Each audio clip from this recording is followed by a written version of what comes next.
Welcome back to the special edition of Season 2 of the TURD podcast, also known as the Trail Ultra Running Race Directors podcast. Today, we are stepping away from our usual race director storytelling format and taking a deep dive into St. Louis's very own backyard-style ultra, the Queeny Backyard Ultra, hosted each March at Queeny Park, West County, St. Louis, Missouri. I'm your host, Shalini Bhajjan, and I'm thrilled to welcome 4 unique guests whose history and connection to this race run deep. We'll be talking about the how, why, and what behind Queeny as we inch closer to the Silver Ticket edition and the 6th year of Queeny Backyard Ultra on March 6th. So let's dive in. I'd like to welcome Jen, Tim, Cody, and Stormy to the podcast. Hey guys, how's everyone doing? Good. Great. Cool. Thank you all for joining me today. And I would like to start with quick introductions. Tell us who you are, how long you've been running, and your brief history with the Queeny Backyard Ultra. Tim, let's start with you. Hi, Tim Landewe. Been running from the early 2000s, so I kind of got a late start in life, and been associated with Queeny from day one. When you came to me with an idea of, hey, let's have a backyard ultra in St. Louis. And so we brainstormed the courses, and here we are. And you did run the race. What year was that? Was that the first year or the second year? It was 2022, so I think second year, I guess. Yeah, that was. And how far? Like, how many miles did you made it end 42 miles. I do not do well in cold.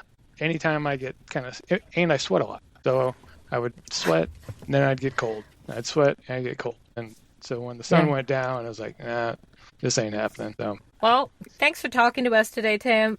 Before we roll into the history of the race and how we kind of brainstormed and the course layout, etc., let's talk to Jen. Jen, tell us a little bit about who you are, just your running history and your history with Queeny. I also started running later in life. I was probably around 24 when I first started running. This will be my 6th year. So I've been at the Queeny Ultra every time. I think my perspective is a little bit different because I know the rest of you today are true ultra runners. And I go and run this race because Queeny is just my favorite place to be. And I love the format of it. It's with a great group of positive people all the time. The furthest I've ever run is 40 miles, which is also the furthest I've ever run. But usually I go for the camaraderie and knowing lots of people there and the community. And your longest 40 miles, was that at Queeny or was that at another event? It was? Very nice. No, it was at Queeny. Yeah. What year? Do you remember? Was that the first? Because you've run it all 6 years. I have. It was not the first year. It was the second or third, I believe. Gotcha. Not the rainstorm year. Not the rainstorm. Yeah, I think a lot of dreams were shot that year, at least to start off. Cody, let's turn it over to you. Talk to me about who you are, running history, and your rendezvous with Queeny, if I should say. Well, Cody Eubanks. I started running ultras 6 years ago, and I was just climbing the ladder of ultras when I learned about backyards. And just kind of become obsessed with it. Went for try to get to bigs. I think it was in 2020 or 21 and missed it. Like I got the assist at the qualifier and just knuckled down and tried to get back into it. And I made the U.S. team in 22, which is just the most amazing thing ever. The team competition. And then the path to get back was through Queeny in 24. I think I ran it in 23 to just get a feel for the course so I would be ready. And then 24 was the battle between myself and Dave, and I came up short, but then somehow the at-large got down to our huge number and I got to go. So that was cool. So I've been on the U.S. team twice. I guess at Queeny, I think I ran maybe 28 yards the first time. Yeah.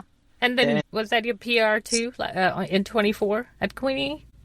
When we did it in 24, I blew my PR, I think, by 11 yards. So it was, before that I'd done 48 at the World's Sure. championships, and then I did 59, and Dave finished 60. So Yeah, very cool. And so this is what, your third year back? yeah, Is this that will be right? the third time back. Yeah. Gotcha. All right. I will move over to Stormy. Thanks for being here and talk to me about who you are, running history, and your connection with Queeny. Yeah, I'm Stormy Hild. I've been running for about 10 years now. Been running ultras for 3 or 4. I think my first was in 22. I think I found out about ultras because of Queeny. I just came across Queeny on Facebook or something, and I thought the last man standing format was pretty cool. So then I just did a search for local backyard ultra races, and my first backyard ultra was over in Indiana. And then the next year, my second backyard ultra was at Queeny. So that was 23, I think. Yeah, and I guess you're back for year 3 as well, correct? Yeah, that's correct. And how many yards did you run at Queeny, or your farthest at Queeny?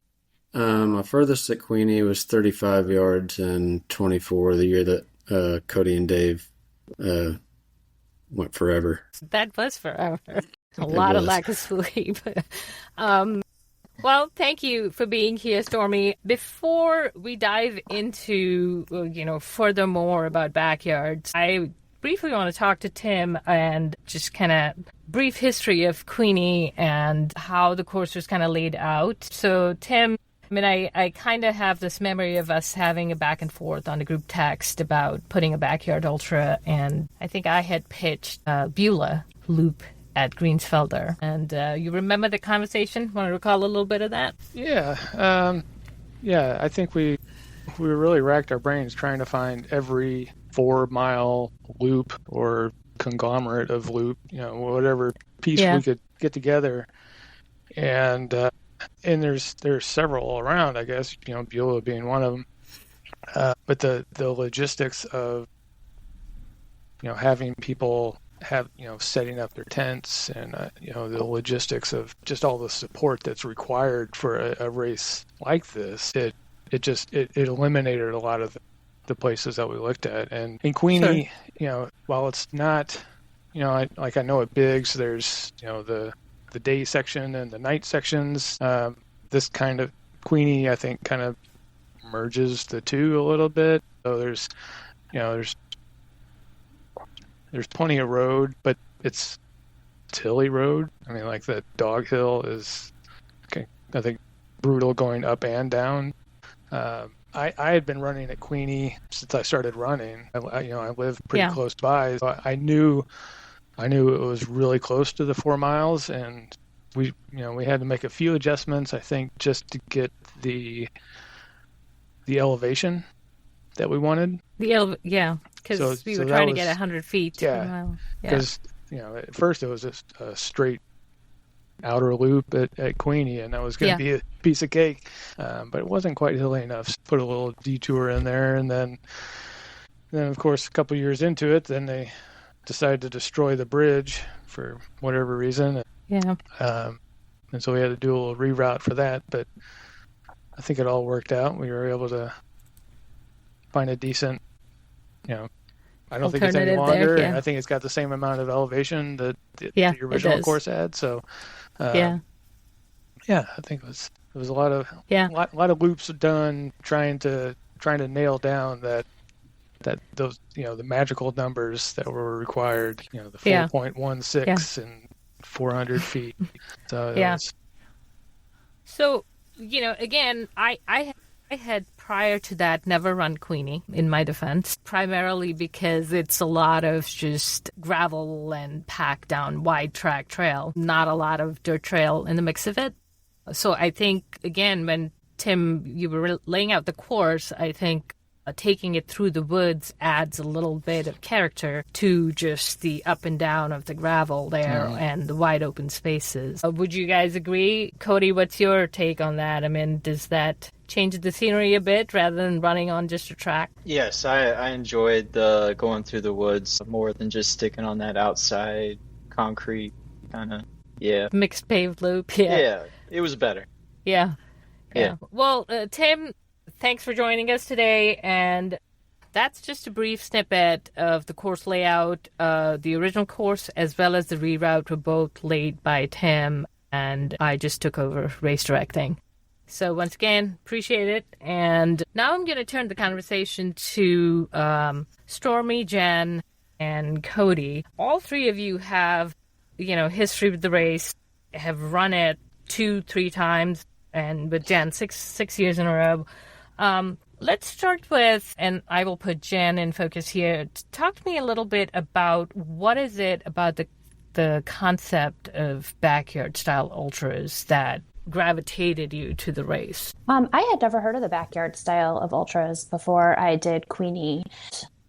I think for me, it was having the camaraderie of people around you for those, 15, well, depending on 15 minutes every time you stop. Because Queeny is in my community, I know a lot of people. I feel like you're able to get enough time to refuel, get what you need. Now, I'm not as long a distance runners as Stormy or Cody, obviously, but if you want people just to come and cheer you on for a minute, it's convenient for everybody to see you at that 15 minutes. I don't mind doing the same loop over and over. It's not something that I get bored with. And I think going back to what you were discussing with Tim, I think Queeny offers enough paved mixed with the trails. And the thing I really like about the Queeny trails is that I appreciate single track when we're doing single track trail races, but for Queeny, I appreciate that it's not single track because it allows for you to have somebody, either running in a pack with people, listening to conversation when you're doing the same loop over and over, or having somebody by your side so you can be in a conversation. That allows to be able to just keep doing the same loops over and over. And that's something that I really enjoy. So I guess, Stormy, I shed a little light on that because you said you just kind of found, and then we'll kind of dive into the mindset of that top of the hour starting each time and how that impacts. But let's talk about what was your first draw into the race there. No, I agree with Jen, just the logistics of it. You have one camp and you set up, you have one place to set up, and that's all there is to it. You can bring a cooler, you can bring a tent, have a whole setup, but it's one spot. You can have a crew. You don't have to have a crew, but yeah, it's a lot easier logistically to see how far you can go in an ultra. And that's kind of what drew me into it in the first place. And then each time I just want to go further and further. So just pushing yourself. So the 2 years that you've run Queeny, have you had crew? Yeah, my wife crews me every time. Gotcha. Very grateful for that. Yeah. I'll move on to Cody. Cody, you've got quite the history with backyard style ultras. And, that's very different. Like, just keep coming back for more, because at some point where you're like, I want a different style of racing. So from that angle, talk to me about why backyard style ultras. Well, I do think I'm wearing down on it. Yeah. I mean, you've been running ultras for, a decade? Yeah. Yeah. It does. It does grind. It does. I think what I love about the backyard is that, this concept of endurance, and that, it's not necessarily always about the race, but there's all these people out there, and each of them is capable of finding their new limit, which is kind of an amazing thing. And then there's this social component that comes with it. Like how many friends I've made just running these races, and being with them when they hit their goal, and then went even further, and that relationship that you build out of that. I think I started running ultra marathons because I wanted more rich experiences in my life, and it was just a good way to do it. Most races you sign up for are a set distance, and you get to the end of it, and it feels great, but it's also like there's unanswered questions. Yeah. Okay. And then there's also this battle, how much of backyard to me is about reaching an acceptable point to stop. Mm-hmm. And then you have this internal battle in your mind afterwards if you come short, or it's just and for me, a lot of, I think, going into ultra running was I wanted to conquer my own mind. And 250 something miles will do that to you. Yeah, Stormy, and you've run 250 miles. it was different format. It's crazy is, like when I first started running ultras, I would have to have some sort of distraction, like a podcast or a book on tape Sure. or music. And it reached a point where even at Queeny that I ran 250 miles with nothing, just my own thoughts. And I think that there's a power to that. Yeah, I would agree, because I need the distraction. So I always have music on. So yeah, no, I totally hear that part of it. So the years that you have run Queeny, have you had crew? Yeah, sometimes it's a hodgepodge. Sometimes I've shown up to races without crew and somehow obtained crew. Yeah. Like just, like the Barclays where people just pitch in, right? And that's a pretty amazing experience as well. Having people you don't even know take care of you. I mean, when I was at Queeny last time, I had one person, but then I somehow ended up with like a whole team of people. And the things that you, like, sometimes those people have to do for you, like that's a big ask. Cool. I mean, I feel like at one point I had a diaper change. I was going to say, I'm sure there's a lot of bodily fluids and other things happening that nobody wants to go near. Yeah. Jen, I'm going to roll over to you. 6 years, have you had a crew? I haven't had a crew, but I'm not running the distances that Cody and Stormy are running. I mean, I kind of just roll in and show up on my own. What I end up having, though, are local St. Louis runners that Sure. I know. And going back to what Cody said about, do you think you can do one more loop? Well, I'm not sure, but if the person I've been running the past couple loops with is like, come on, you can do it. Just try and get one more in, then, that's what I would consider my crew. There are always Sure. people there that I know well enough that I can either slide in next to them or use them as pacers and slide Sure. in 2 feet behind and just listen to conversations. But someday, maybe I'll run a distance long enough that I will need a crew, but So I on haven't that, had to what need one. would that distance be for you? Like, at what point would you say, okay, I'm going back to Queeny and I need to have a crew? Is there like a distance? I don't think I know a distance that I would need a crew. I have never run 50 miles. So I think that if that's going to happen, it will be at Queeny, because Sure. the format and it being local and close to home is a great way to do it. And there's always next year, right? There's always another attempt. There's always another way to look at it, another way to think about putting in the training. What do you need to do for that? Again, that would be a new type of experience for me. But yeah, there's so many people around and so many people to help and offer advice and provide what you need. So I'm not sure when I would need a crew, but So with, 6 years, every year you've run a very different distance at Queeny. Some of it, of course, your body's in there, your mind isn't there. But over the course of 6 years, that coming back, what's the motivation there? Is it simply like, hey, I want to see how much further I can go? Is there a disappointment set where it's like, I wanted to hit 30 miles and I tapped out at 25? honestly, it's one of my favorite races. Queeny is, when I first started running, Queeny is where I ran. Yeah. So it's extremely familiar to me. When I go and even if I go and say, hey, I'm just going to run 2 loops by myself, I do it by myself. And actually, I'm not listening to music and I'm not listening to podcasts. I really like it's peaceful and serene to me. And I just like listening to my own thoughts in my own mind. Sure.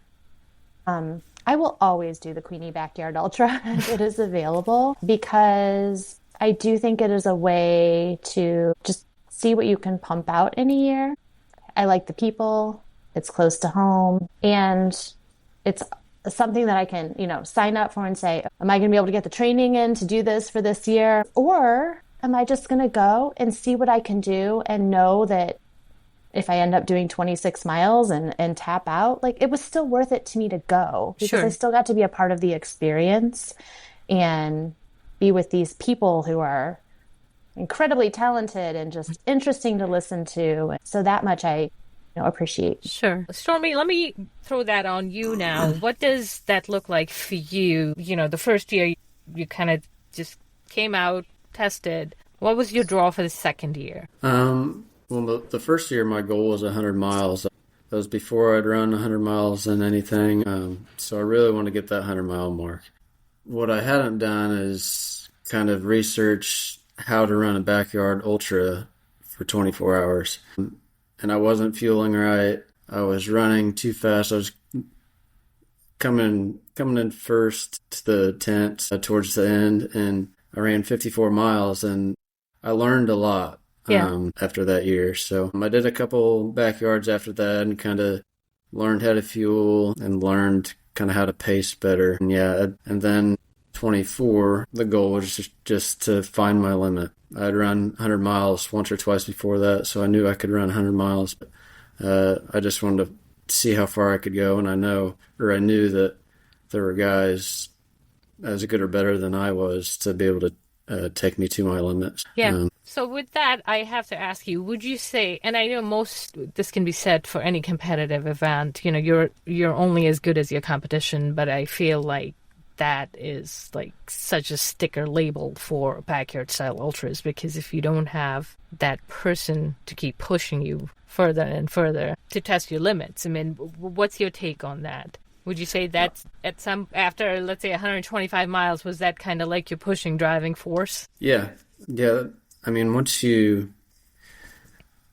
it's good now because the competition is rising. Backyard ultras are growing. It's a lot easier to find competition. I mean, a couple years ago, it was hard to find in the Midwest backyard ultras that would go over 100 miles in 24 hours. But now it's pretty common. It's pretty common for backyard ultras to go for days. So, that's why I come back.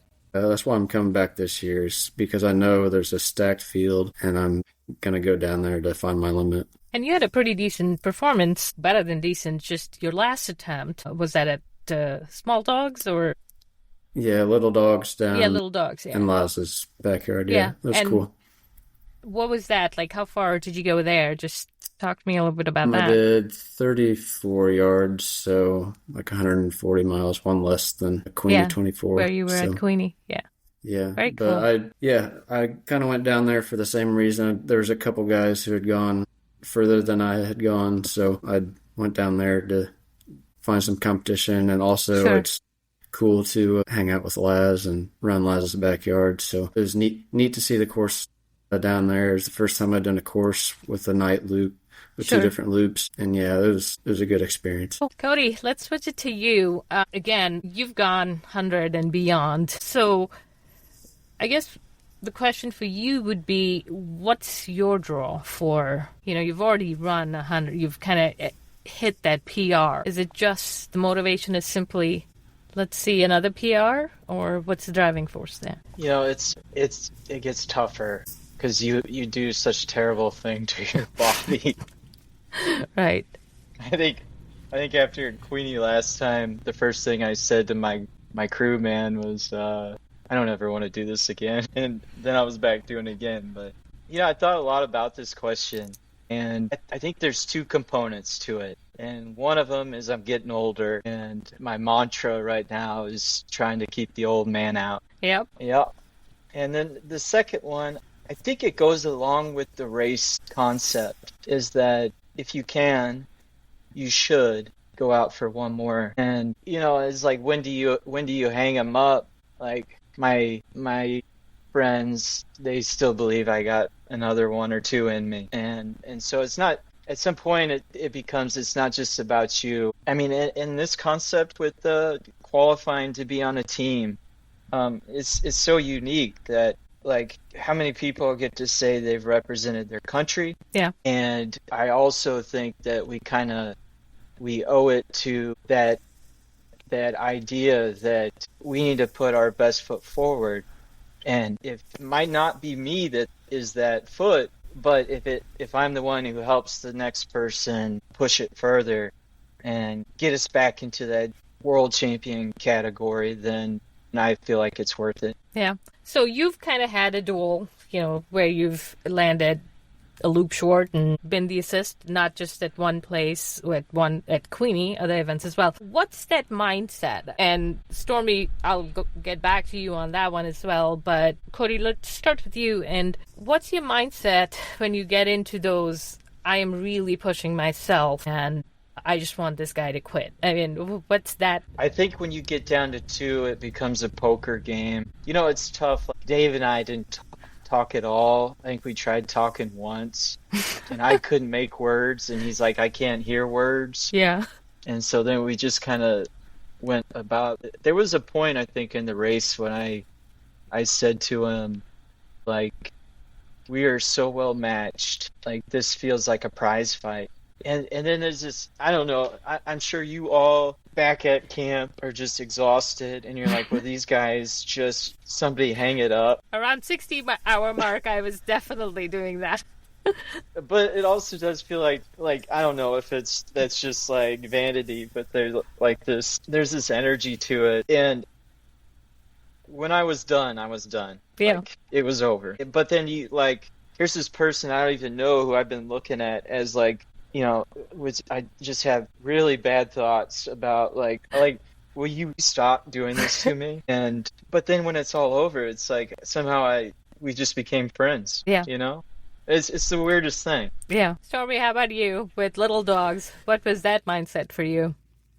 No, I agree with Cody. Once you get down to the final 2 or 3, it's a lot less about running, and it's more a poker match or just a mental warfare with yourself more than anything, but also the guys you're running against or gals. But yeah, I'm like Cody.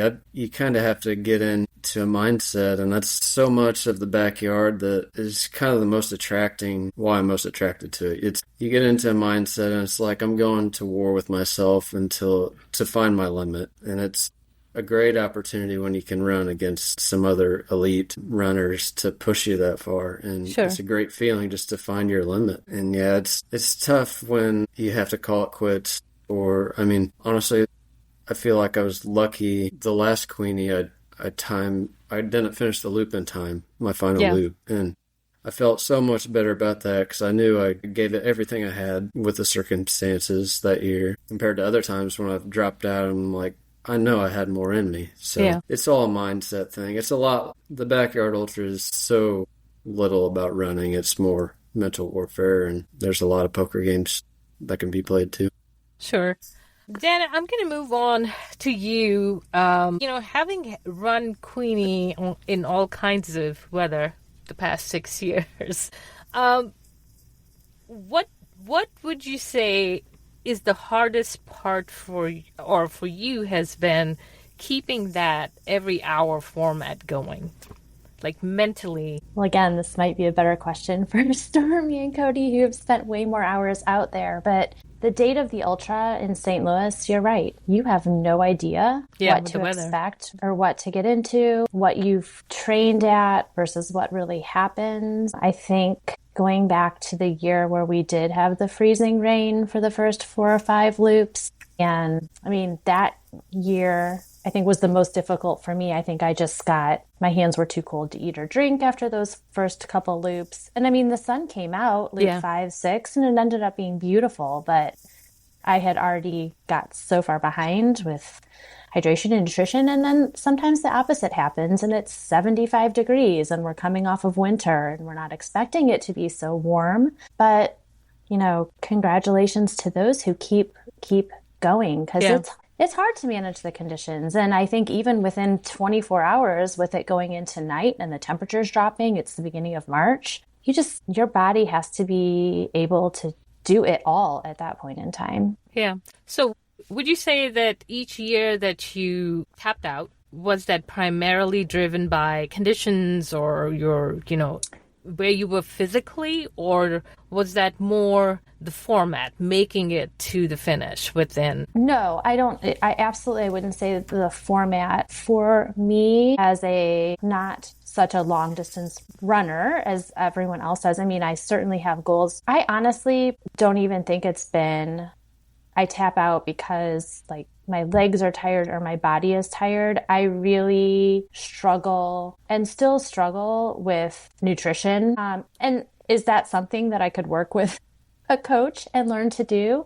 Yes, it is. And maybe that's something that I need to look into. But primarily, it's been a lot of stomach issues for me rather than necessarily my legs are tired or I'm not so sure I can do one more loop. Yeah. Stormy, how about you? Has that format ever mentally, I know you missed the cutoff the first year that you ran, and that's just fatigue. And what about the year that you tapped out? What was that mindset? Yeah, it was rough. I mean, like I said, I hate to call it quits in the chair, especially now. The first couple, I kind of had a goal in place. My first backyard, I had a goal of 50 miles, and I got that goal, so I was okay quitting after that. The second one, I had a goal of 100 miles, and I'd quit at 58 or something like that. So that one was probably the best learning experience for Backyard Ultra for me, because I learned so much from that, and just the outcome of that, failing at just over half of your goal, just the feeling that you get after that, it teaches you a lot. So I learned a lot from that and was able to kind of refocus on some things. And yes, I've had a completely different mindset going into every Backyard Ultra that I run now. I'm just going into it. Yeah. Cody, with you, it's kind of a completely different contrast because you've gone beyond 200 miles at a backyard style ultra. What's that mindset for you? Keeping up with that format and, top of the hour and sleep, what's that sleep deprivation doing to is it just mind numbing, or do you tune out after a point? Routine is very important. And then it's not just you as like the sleep deprivation, it's your crew too. I think the hardest part about it is like you're going to just gradually lose control of basically everything that you were in control of at the beginning. Yeah. And now your brain doesn't work and your body's not working the way you want it to. And you can't communicate to people what it is you need, or you think you need, or you think of something out on the loop and then you come back and have totally forgotten it, and then you leave again without it, and it's like nobody's fault really. It's just that it's just slowly slipping away. Yeah. And like you can't make words. And like the more sleep you get, it helps, but it's still not enough. But also to the other side of that slow stripping away of all the things you control, in a way, it's like how you feel after the race that strips away. I don't know how you would describe this. It's almost like purifying, but it brings, and for me at least, it brings a tremendous amount of love out of me. And I find that I tell people that I might not normally tell. Like I just say nicer things to them, and I'm just a better all-around person. Yeah. Yeah.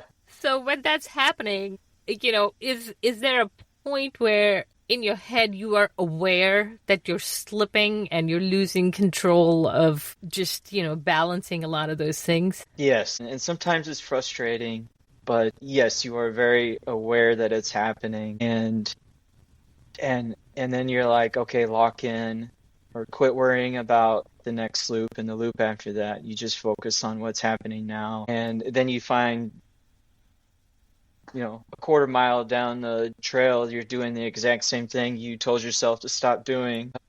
Yeah, and then at some point the wheels completely come off.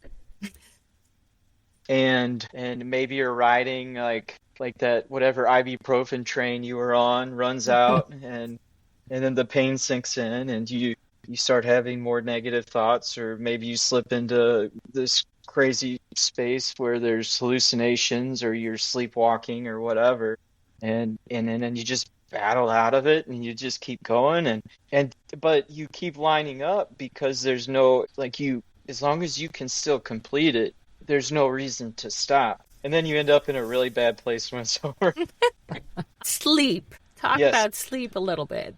So you can get a few minutes of sleep, and it's a strange thing. It's like you lay down, you gotta like knock out the sounds. So some sort of headphones, like classical music or something that relaxes you, works. And you close your eyes, and I just think about it. I look at the back of my eyelids, and then at some point, like light starts bouncing around, and then I'm in like a music video, and then the stupid whistle goes off, and they're like, "Yo, you gotta get up."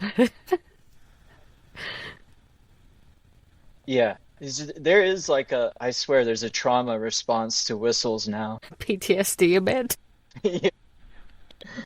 Stormy, I know you've run 250 miles at Cocodona, not the same format as Queeny or any other backyard for the matter. But what and where were you after 100 miles? You know, my farthest has been 130 miles, and that was rough without any sleep. Yeah. So shed a little light on your sleep patterns and where you're at. I mean, Cocodona was a completely different experience for me. Like I said, compared to like Cody's 250 miles, he's doing that over he's actually running quite a bit faster than I was, because it took him 59 hours, and it took me 99 hours, and he's only able to sleep for 2 or 3 minutes at a time, where I could stop and sleep for 45 minutes at a time. So it's a lot different. Yeah. It was definitely uncharted territory for me, but you learn a lot about yourself, especially the sleep deprivation. Like Cody said, I'm glad that he learns to kind of love a lot more when he gets so sleep deprived, because sometimes you can hate a lot more too. Yeah. And it can change very quickly, I found out. So it was a unique experience for sure. But as far as the sleep, I actually practiced at Little Dog sleeping during the night, because that's the first time I'd slept in a backyard ultra at all. And you kind of have to practice being able to do that. I'd never take naps during the day or anything in normal life, so it's hard for me to sleep. Sure. So just getting some practice in the backyard ultra format, laying down for 3 or 4 minutes, shutting your eyes, hopefully you fall asleep. It's something you got to learn. Yeah. Jen, I'm going to move away from this to you and talk a little bit about nutrition. What's that like for you, loop after loop? And I know you've had stomach problems, but outside of that, just talk about what you do for your nutrition when you're on a backyard. Keep it pretty simple. Again, my distance isn't going to be the same, but pretzels, sweet potatoes, granola bars. I don't do any goos, but I'll do scratch tabs or something. And I think my biggest issue is that one of the differences between the Backyard Ultra, and they've talked about it, is that the time is longer, even though the distance is shorter, because you've got the time in between. Yeah. And so whereas, just cranking out 26 miles, if you're just running without stopping, and it's like, oh, well, I can do all of that and eat a bar. Yeah. And get through it, which is kind of what my stomach is used to, versus now you're talking about a much greater amount of time, and that's kind of where I struggle. So yeah, I've tended to just keep it simple, and that's one of the things I think I need to learn to do, is to map out something better, knowing that the time is greater, even though the mileage is not necessarily greater. Sure. Do you have some sort of format where it's like, I need to consume, every 45 minutes, 50 minutes that I'm coming through the loop, I need to at least take 250 calories, or are you just kind of going with the flow, whatever happens out there? Honestly, I'm winging it. It's almost forced eating, but it's probably not enough if I want to go further than what I am doing. And I think that's what happens. I think I end up crashing out and realizing it after the fact. Like at that point, it's almost too late to make up for what I didn't do earlier. Yeah. Do you think, or would you say, perhaps if you did have a crew that was like really staying on top of your nutrition and fueling and all that stuff, do you think that would make a difference? That would make you go farther? Or crew? Potentially. I think that if I'm going to set these goals for myself, that investing in maybe a running coach, people can tell you when you're training, like, these are the miles that you're supposed to put in order to get where you want to go.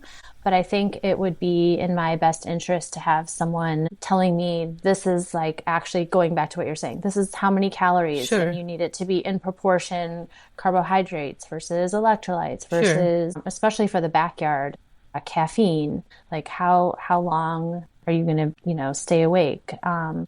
So yes, all of those things would be beneficial for me if I'm going to try and set a goal and get to it. Yeah. Cody, how about you? Talk about nutrition. And I know at some point there is no catching up, and I've seen you drinking beer and upchucking a lot of it. Yeah, I've done all the things. My personality is to go with the flow. Yeah. But I think the true greats are not that way. They are calculated and they've done the math. I kind of joked about how, like, Dave was like that. Oh, yeah, meticulous. Very meticulous. Like, they were even weighing him, I think, between loops. Yeah. Yeah. And it was, in a way, it was kind of like that meme where there's Tiger Woods standing next to John Daly, and he's got the cigarette hanging out of his mouth. But yeah. I ducked into his tent I think we had cookies at some point, and I was like, whoa. I mean, it was very meticulously decked out, precise, with so much precision. I was like, holy shit, And I think that for me, the idea and what I want to do better at is having food pre-ready, variety that I'm gonna be able to switch between, that's gonna get me to go the distance. I think that's important. I think also it's not just the nutrition, like at the cellular level, you got to get the things you need to get to keep your cells doing what they do best. But, like, you're eventually going to get behind. And so then on the run side of things, I think you have to manage your times, like, and how much rest you're getting. Like, I would take a sit on a bench midway for a minute or two just to try and bring my heart rate down. I just, on the run side of things, it's all about a conservation of energy. And, like, the worst was when you say you had to go to the bathroom and you're going to have to buy time to get that done. Yeah. So you pick up the pace, but anytime you pick up the pace like that, or it's like you're losing future time. Yeah, expending too much energy too there. Too much energy. And so, like, yeah, so you run fast, but then now your body's working harder and you start getting into a deficit and you have to unwind. Sometimes it takes a loop or two to reset from a bathroom loop. And so you just become conscious of all those things. And I don't know what the right mix is. In the past it's been slower loops, but like Gore showed us in the individual championships, like, he ran fast and he prioritized sleep. I don't know how he did it, like, because I don't know that I would be able to go to sleep if I ran a fast loop. Yeah, and I think that's always been my challenge, is beyond a certain point, every muscle, every twitch is so, heightened and anxious that it takes 24 hours to actually fall asleep. Oh yeah, I mean, trying to sleep after an ultra is a nightmare. Yeah, it's like 1 or 2 hours here and there. Yeah.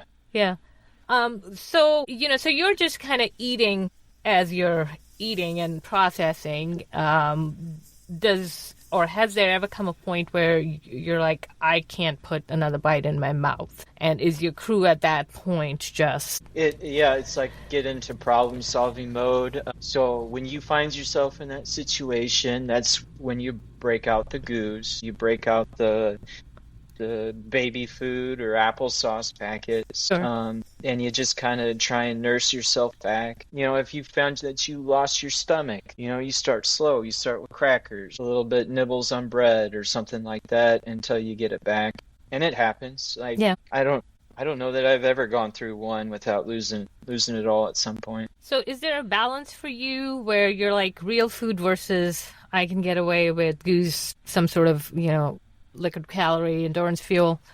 Yeah, it's like I struggle with the drinks, like that sort of stuff. So I prioritize real food, and then in emergency, I bring out the big guns. I should probably do more of a balanced approach, but then, I don't know that I've ever tried like stuck with the same nutrition from race to race. It's just you're in such a different spot for each of them that every single one of them in a way is an experiment. Stormy, how about you? What's your fueling like? Is there a strategy, or is it just this is what my body's wanting right now? Yeah, I'm kind of more like Cody and just kind of winging it. But the fueling is definitely the hardest part for me to dial in. Like Cody said, it kind of changes every race too. So you got to be prepared to problem solve. And experience definitely helps in that. Now I'm going in with... My toolbox is a lot larger than it was 2 years ago. Sure. I bring a lot more variety of stuff. But that was kind of, in 24, that was my kryptonite too. I was spending, in the later loops, I was spending 5 minutes in the bathroom every loop. So yeah, that's taking half of my time at camp. I was in the bathroom, and then you can't get food down. So you're losing nutrition, and eventually you blow up. But as far as nutrition, I'll usually do like a electrolyte carb drink every other loop. If I kind of go by feel, if I feel like I need more electrolytes, I'll take more electrolytes. Sure. If I feel like I've had enough or it's wearing on me, then I'll just take water. And then back at camp, I'll usually try to eat more real food. And then I'll try to get some calories mid-loop too, whether it be a gel or fruit snacks or cookies or whatever. But if you can cut down the time between eating, I think it helps keep you fueled a lot better. So it's definitely a learning experience. Tried a lot of different stuff, had success with some, but then the next race, you try what you had success with on the last one and it doesn't work. Your stomach goes to shit. So yeah. You just got to be prepared to problem solve. That's the biggest part of it, I think. Sure. Is there I have to have this food at every race for you? I don't know about food. My go-to food's probably quesadillas, but Mountain Dew is definitely the staple. Is that your happy drink? I think so. If I can't get food down, so far I've always been able to get Mountain Dew down, and it's a little bit of caffeine and a lot of sugar, so at least get you a little ways. Jen, how about you? Do you have like a favorite, hey, this is my end of each loop, my go-to and then my happy food? Graham crackers and peanut butter. Very nice. And are you able to like get it down easily? Yes, but again, I'm not doing it for, 20 loops. Sure. So, Cody, how about you? Happy food. Happy food? Oh, man. I don't know that there's one in particular. I do anything and everything. And what's kind of wild is how, like, you don't even know what you want. And then, like, people hand you, like, that's a good thing to do, is have your crew prepare, like, 3 or 4 options. Because you just don't know what's going to hit right. And it's weird how when they hand it to you, you just immediately go for one of them. But then they start pushing that, and then it might be a loop or two later, you're like, I don't ever want to see one of those ever again in my life. I think the fluids are important, so I do like milk, and I feel like that's a pretty solid fueling strategy. But I don't know. It changes from race to race. Sure. Yeah. Jen, I am going to, before we kind of get to our final question, what would you say, and I know you're kind of downplaying the fact that you still ran 40 miles in that format. So what would you tell somebody coming into, having run 6 years of Queeny, multiple different distances, varied weather patterns, if someone were coming into Queeny first year or just a backyard style ultra, what would you say to them, just from what you have learned? I would say, what a fantastic environment to give it a go, because camp is right there. Everything you need is just 4 miles away. Whether if you go by yourself, you still are always going to be with somebody. There's still always a story available to listen to, a story to tell. And if you want to change it up 2 loops later, then you are following and or you're running in a different pack of people with a new story and a new story to tell. And I know Cody talked about running with people you don't know, and then you get to the end of it and you're friends with them somehow. Yeah. And even as a person who is not one of these elite runners running 100 miles, still, there's still always the option for an own personal best, right? How far can you push yourself? What do you want to do for this particular race? So, I mean, I would highly recommend a Backyard Ultra. And I think my experience at Queeny for sure has always been, it's just amazing. It's amazingly positive. And I love that. Like, no one's complaining, really. Everyone's just kind of out there and they're like, okay, let's go. I mean, maybe the bell rings and people are like, oh my gosh, we have to go again. I mean, for the most part, you're walking around camp and people are happy and they're having a good time. And I think that positivity goes a really long way, especially for someone new coming into it. Sure. And they see, like, this is fun. Yeah. We're not just a group of people standing at a starting line trying to outrace the person next to you. Like, we're kind of all in this together.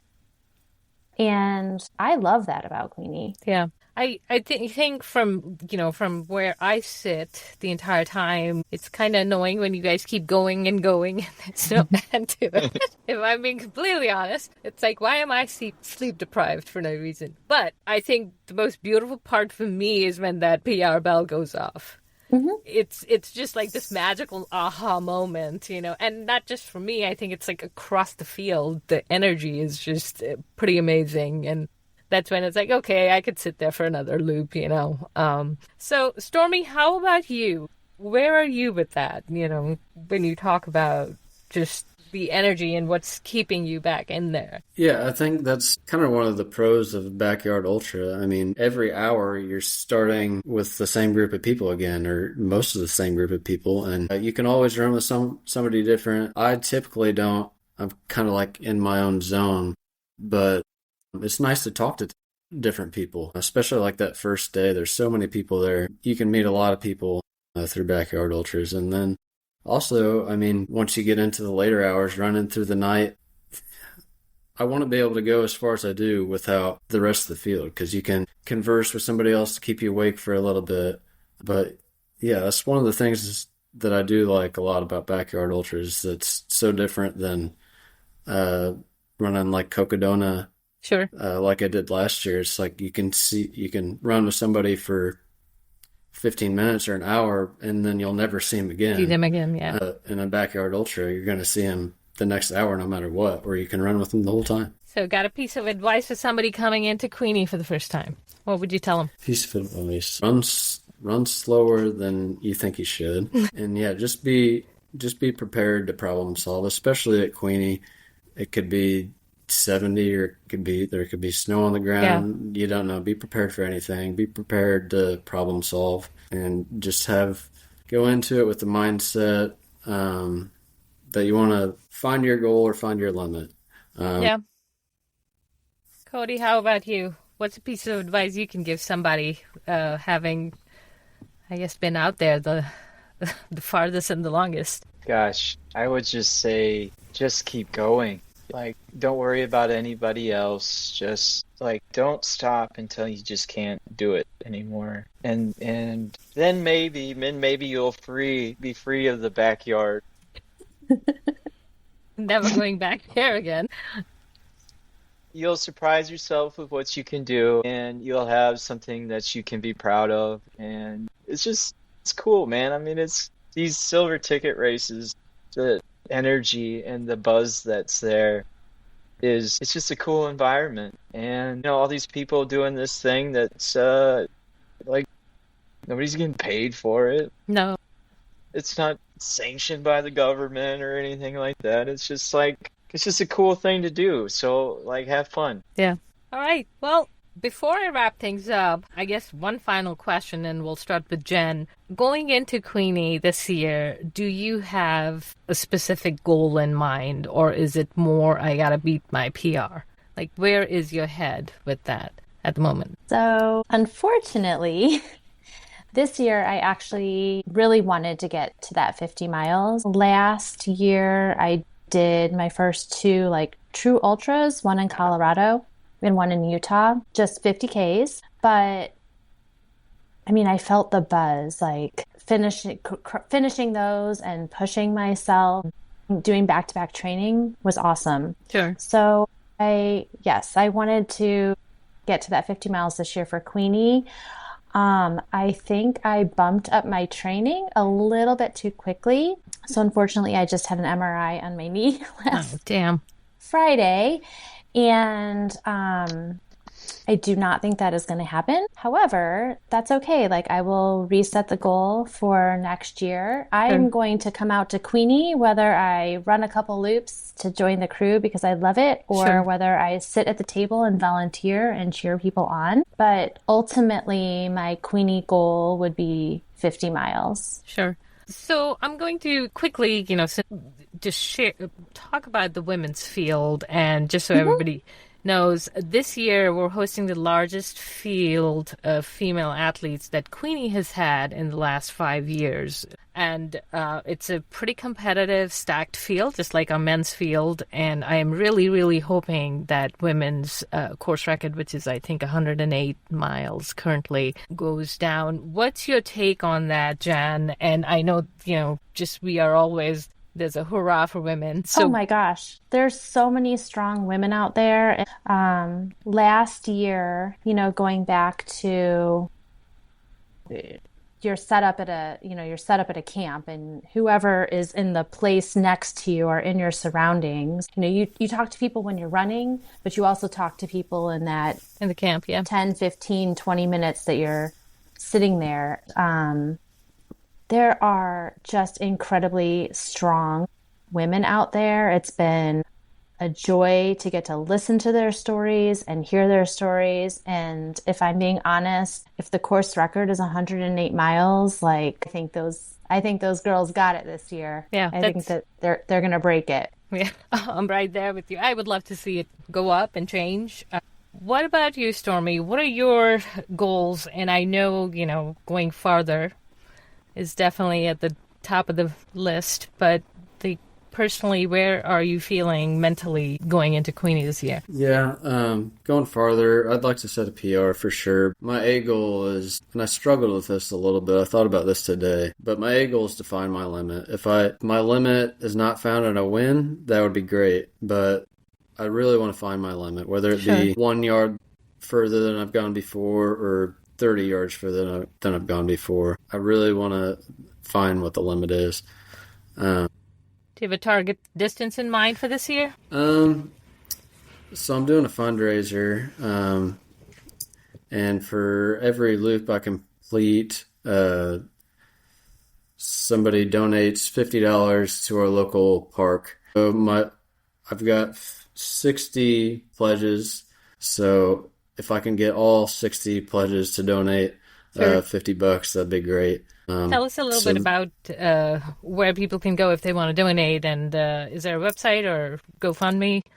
It's on my Facebook, Stormy Hild, or Instagram at Stormy Hild.